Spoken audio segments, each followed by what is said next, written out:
சரி, கர்த்தர் நல்லவர். இந்த நகோமி என்கிறதான ஒரு சகோதரியானவள் தன்னுடைய குடும்பத்தோடு கூட மோவாபிய தேசத்துக்கு கடந்து போய் அங்கே வாழ்ந்திருந்த ஒரு சகோதரி. அவர்களுக்கு 2 பிள்ளைகள். யாருக்கு கவனிக்கணும்? நகோமிக்கு 2 ஆண் பிள்ளைகள். இந்த 2 ஆண் பிள்ளைகளுக்கும் மோவாபி தேசத்துல 2 பெண்ணுங்களை கல்யாணம் பண்ணிட்டாங்க. திருமணம் முடிஞ்ச உடனே 2 பேரும் செத்து போயிட்டாங்க. ஒரு பிள்ளையும் பிறக்கல. 20 இறந்து போனார்கள். நகோமியுடைய வீட்டுக்காரரும் 3 ஆண்கள் மரித்தார்கள், 3 பெண்கள் உயிரோடு இருக்கிறார்கள். அல்லேலூயா. அப்போ 3 ஆண்கள் இறந்துட்டாங்க, 3 பெண்கள் உயிரோடு கூட மறுபடியும் எங்கே கடந்து வருகிறார்கள் என்று கேட்டால் தன்னுடைய தேசத்துக்கு வருகிறார்கள். அப்படி வருகிற போது அவள் ரொம்ப தூரம் கொஞ்ச தூரம் நடந்து வராங்க. அப்படி வந்து கொண்டு இருக்கும் போது திடீர்னு நகோமிக்கு ஒண்ணு தோணுது, இவர்களை கொண்டு போய் நாம என்ன பண்றது? எல்லாத்தையும் இழந்துட்டோமே, இனி இவர்கள் வைத்து நமக்கு கஷ்டம், அவங்களுக்கும் கஷ்டம், அதனால அனுப்பிடலாம் அப்படின்னு சொல்லி இவர்களுக்கு சமாதானமாய் 4 வார்த்தையை பேசி அனுப்புறாங்க. அப்படி அனுப்பும் போது மூத்தவளா இளையவளா தெரியாது, ஆனால் ஓர்பால் என்கிறதான ஒரு மருமகள் ரொம்ப அழுவுறா. 2 பேரும் அழுகுறாங்க. ரூத்து அழுகுறா. எப்படி நாங்கள் போவோம்? உம்மை விட்டு பிரிய மாட்டோம், உம்மை விட்டு போக மாட்டோம் என்று அழுகிறார்கள். அழுத உடனே இவர் நிறைய காரியங்கள் சொல்ற, தயவு செய்து போயிருமா, உங்களை வச்சுட்டு எனக்கு வருத்தமா இருக்கு. ஏற்கனவே நான் புருஷனை இறந்து பிள்ளைகளை இறந்து வருத்தப்பட்டு கொண்டு இருக்கிறேன். இப்ப உங்களையும் வைத்து நான் என்ன பண்ணுவேன்? வருத்தப்படுவேன் சொல்லி அவர்கள் சமாதான வார்த்தைகளை சொல்லி அனுப்புகிற போது அதில் ஓர்பாள் என்கிற அந்த சகோதரி மாத்திரம் என்ன பண்ணுகிறார்கள்? திரும்பி தன் தேசத்துக்கே போகிறார்கள். ஆமென் சொல்லுவோமா? அந்த இடத்துல அழகாய் ஆவியானவர் எழுதியிருக்கிறார் பாருங்க. அவள் தன் ஜனத்தின் இடத்துக்கும் தன் தேவர்கள் இடத்திற்கும் திரும்பி போனாள். அல்லேலூயா. பழைய வாழ்க்கைக்கு நான் கேட்க சொல்லணும். பழைய வாழ்க்கைக்கு, தன்னுடைய ஜனத்துக்கு, தன்னுடைய ஊருக்கு, தன்னுடைய தேவர்களிடத்திற்கு, தன்னுடைய பழைய பாவத்துக்கு. அப்ப ஆண்டவர் சொல்லுகிறார், திரும்பி போகாதே, பின்னிட்டு பார்க்காதே. ஆமென் சொல்லுவோமா? இன்னைக்கு நாம் கடந்து வந்து விட்டோம். இந்த நகோமியும் இந்த ஓர்பாலும் ரூத்தும் பழைய வாழ்க்கையை விட்டு புதிய வாழ்க்கைக்கு நேராய் அவர்கள் வந்து கொண்டு இருக்கும் போது திடீரென்று ஓர்பால் பின்னிட்டு போகிறாள். ஆமென். அநேக நேரங்களில் ரட்சிக்கப்பட்ட நாம சபைக்கு வந்துருவோம், பரலோகம் போக மாட்டோம். சபைக்கு சொல்லுங்க, சபைக்கு வரோம். 3 பேர் சபைக்கு வந்தாங்க, 3 பேர் கானானுக்கு போனாங்களா? 3 பேர் சபைக்கு வந்தாங்க, 3 பேர் பரலோகம் போவாங்களா? அல்லேலூயா. ஒருத்தி மாத்திரம் உலகத்துக்கே திரும்பிட்டான்.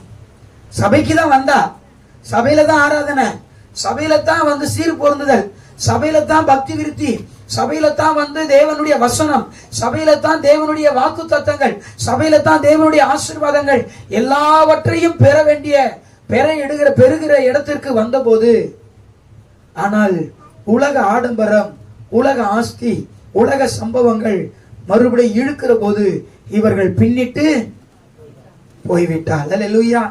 இன்னைக்கு எத்தனை பேர் ரட்சிக்கப்பட்டு சபைக்கு வந்து சபைக்குள்ள உட்கார்ந்துக்கிட்டு பின்னிட்டு திரும்பி கொண்டிருக்கிறான் தெரியுமா?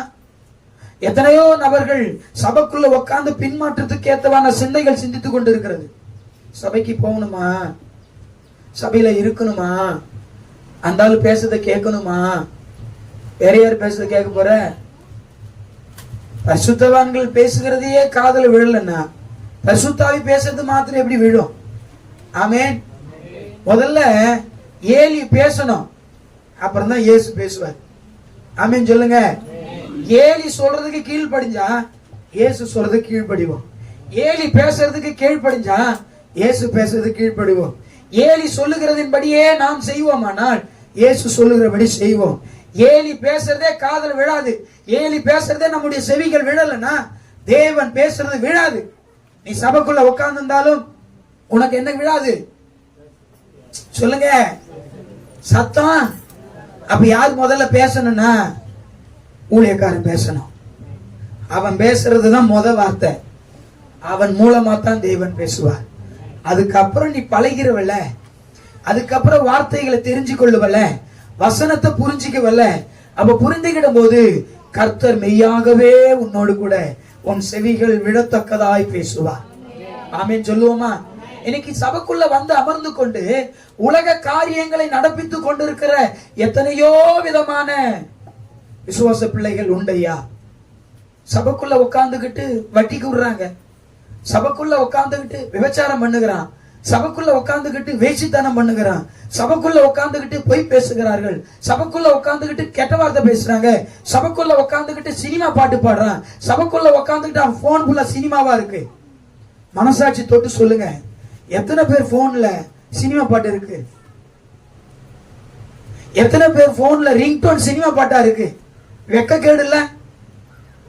அப்ப நம்மலாம் எதை நோக்கி பயணிக்கிறோம்? மோவாபு தேசத்தை நோக்கி. ஆனா எங்க இருக்கிறோம்? சபைக்குள்ள இருக்கிறோம் பேரு, நொகாமியோட இருக்கிறோம் பேரு, ரூத்தோட இருக்கிறோம் பேரு. ஆனா எதை குறிச்சு சிந்தை இருக்கு? ரூத்தும் எந்த ஊருக்காரர் தான்? மோவாபி தேசம் தான். ரூத்தும் சொந்த ஜனங்கள் உண்டு, ரூத்துக்கும் தெய்வங்கள் உண்டு.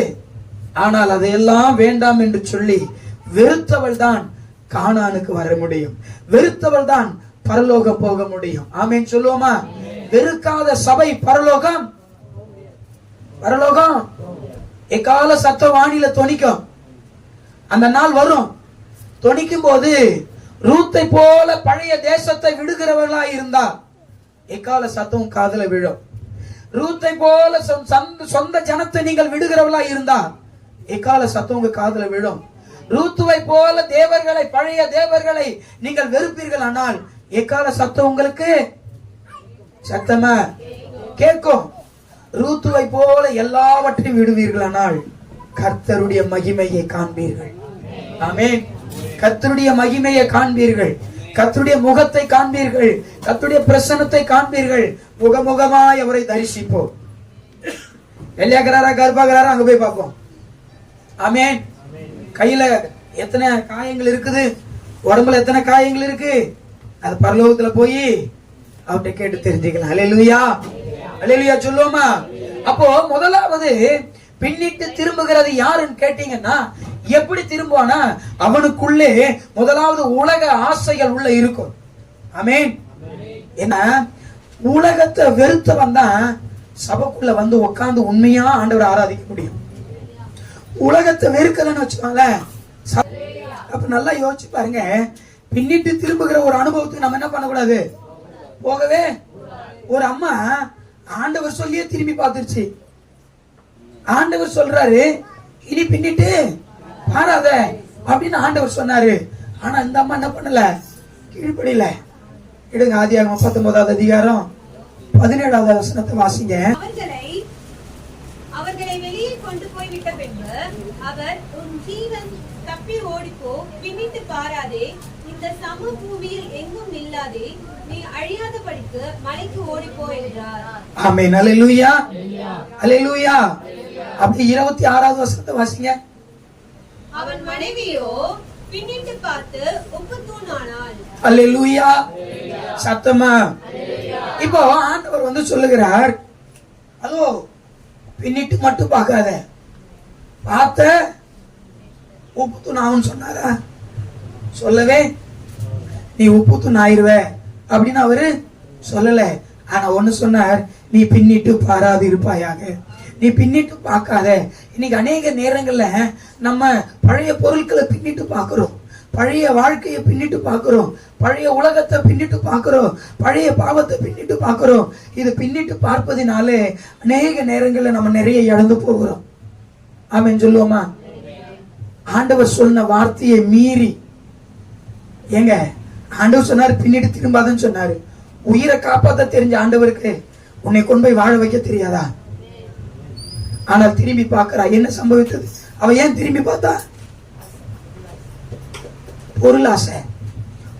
அதாவது நான் யூகிக்கிறேன், அவ ஏன் பின்னிட்டு திரும்பி நான் கேட்டீங்கன்னா, ஆபிரகாமோடு இருக்கும்போது ஆஸ்திகள் பெருத்தவளா இருந்தா, பெருத்த ஆசீர்வாதம் அதெல்லாம் போயிருச்சே. 2 மருமகன் போயிட்டானே, சொந்தங்கள் போச்சே, சொத்துகள் போச்சே. பின்னிட்டு திரும்பும் போது அவள் உப்பு தூணாய் மாறினார். அல்லேலூயா. இப்ப பின்னிட்டு பார்க்கிற ஒரு அனுபவம் நமக்கு வேண்டவே வேண்டாம். பக்கத்துல இருக்கிறவங்கள பார்த்து சொல்லுங்க, நீங்கள் பின்னிட்டு திரும்பி போகாதீங்க. பின்னிட்டு திரும்பினா ஐ திங்க் சொல்லுங்க, ஐ திங்க் உப்பு தூணா மாறிடுவீங்கன்னு நினைக்கிறேன். பார்த்துக்கோங்க, உப்பு தூண் மட்டும் மாறிட்டா கொஞ்ச நாள்ல கரைஞ்சிரும். எலும்பே இல்லாத வாழ்க்கையா போயிடும். உன் எலும்பே இருக்காது. ஆமென். செத்தவனுக்கெல்லாம் எலும்பு இருக்குது. உப்பு தூண் ஆளவனுக்கு அது வெயில்ல என்ன பண்ண, உப்பு கரைஞ்சி போயிடும். அதே போல உப்பு தூணா இப்படி போனா எல்லாமே கரைஞ்சு போயிடும். நீ எதற்காய் திரும்பினாயோ அதை அனுபவிக்க முடியாமையே உன் பழைய வாழ்க்கைக்கு இளையகுமார அப்பா வீட்டுக்கு வரணும்னு நினைச்சான். மறுபடியும் திரும்பி பழைய வாழ்க்கைய அவன் பார்க்கல. அல்லேலூயா. அவன் பழைய வாழ்க்கையை பார்க்காததினாலே முத்திரை மோதிரங்கள் கொடுக்கப்பட்டது. அவன் பழைய வாழ்க்கையை பார்க்காததினாலே அவனுக்கு நல்ல வஸ்திரங்கள் கொடுக்கப்பட்டது. அவன் பழைய வாழ்க்கையை பார்க்காததினாலே அவனுக்கு நல்ல பாதரட்சைகளை கர்த்தர் கொடுத்தார். அவன் பழைய வாழ்க்கையை பார்க்காததினாலே கர்த்தர் அவனுக்கு என்று ஒரு நல்ல விருந்தை ஏற்படுத்தி கொடுத்தார். ஆமென் சொல்லுவோமா? பழைய வாழ்க்கையை நீ பார்க்க மாட்டேன்னா இளைய குமாரனுக்கு கொடுத்த அத்தனை ஆசீர்வாதங்கள் உன் தலைமையில வந்து அமரும். அல்லேலூயா. பக்கத்துல இருக்கிறவங்கள கரம் பிடிச்சு சொல்லுங்க, பழைய வாழ்க்கைய பார்க்காம இருந்தா இளைய குமாரனுக்கு ஆண்டவர் கொடுத்த அத்தனை ஆசீர்வாதங்களையும் உனக்கும் உன் குடும்பத்துக்கும் உன் சந்ததிக்கும் உன் பிள்ளைகளின் பிள்ளைகளுக்கும் கர்த்தர் கொடுப்பார். நீ ஆசீர்வாதமா இருப்ப. அதற்கு நீ ஒண்ணு செய்யணும். தின்னிட்டு மட்டும் தயவு செய்து பார்க்காத, மொத்தமும் போடும். ஆமென். அல்லேலூயா.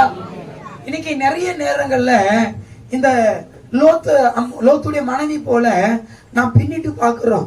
ஆஸ்திகள், சொத்துக்கள், வேலை, அது இது எல்லாமே வெளியே போகுது. அல்லேலூயா.